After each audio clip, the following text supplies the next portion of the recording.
आदिल बताएगा, मौजूदा नताइज को अगर सामने रखते हुए तो पीटीआई का वजीर आजम बनना मुमकिन नजर नहीं आ रहा, तो क्या उमर अयूब की नामजदगी सिर्फ एक रस्मी कार्रवाई है ताकि मैदान खाली ना छोड़ा जाए और अपने आप को जाहिर किया जाए कि हम हैं मौजूद इस मैदान में? नहीं, देखिए, सियासत में रस्मी और गैर रस्मी कार्रवाई नहीं होती।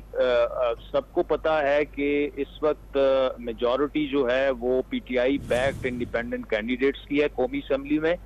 लेकिन वो पीटीआई जो है वो किसी के साथ बैठने को नहीं तैयार, ना नेगोशिएशंस के लिए तैयार है। तो दरवाजा तो खुद पीटीआई ने बंद किया है, क्योंकि पीपल्स पार्टी की सीसी में भी जो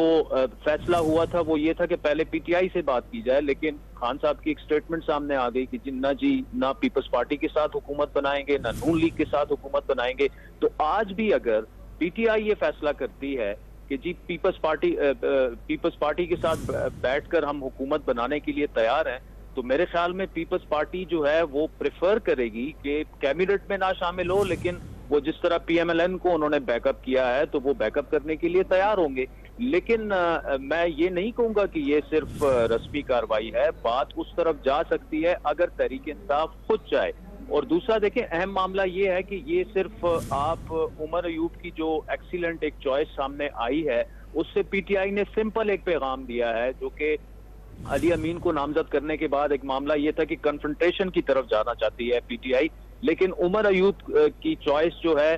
उससे पैगाम ये दिया गया है। और असद कैसर साहब की मुलाकात जो है इमरान खान के साथ, वो पिछले 2-3 दिनों में जो पावर कॉरिडोर्स में बातें होती रही, जो पीटीआई की मुलाकातें होती रही, उसके बाद ही उनकी मुलाकात हुई इमरान खान साहब से, जिसमें उन्होंने जो जहां तक हमें पता है कि एक सिंपल पैगाम ये दिया कि अब कन्फ्रंटेशन की सियासत जो है वो हमारे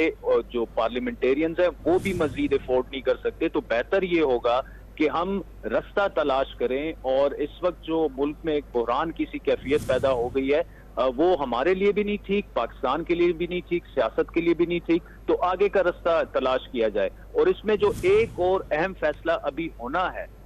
जो कि असल फैसला है, अगर पीटीआई का उमर अयूब साहब जो हैं वो अगर किसी पार्टी से बात नहीं करते तो जाहिर बात है शहबाज शरीफ साहब बड़ी आसानी से इलेक्ट हो जाएंगे, लेकिन असल जो फिर फैसला होगा वो ओपोजिशन लीडर का होगा। जो नाम अभी तक सामने आया वो ये कि जी इमरान खान साहब चाहते हैं कि शेर अफजल मरवत साहब को वो ओपोजिशन लीडर बनाए, तो उनकी जो तकारीर हैं, उनके जो ख्यालात हैं, तो ऑब्वियसली वो वही कन्फ्रंटेशन की तरफ वो मामलात जाएंगे।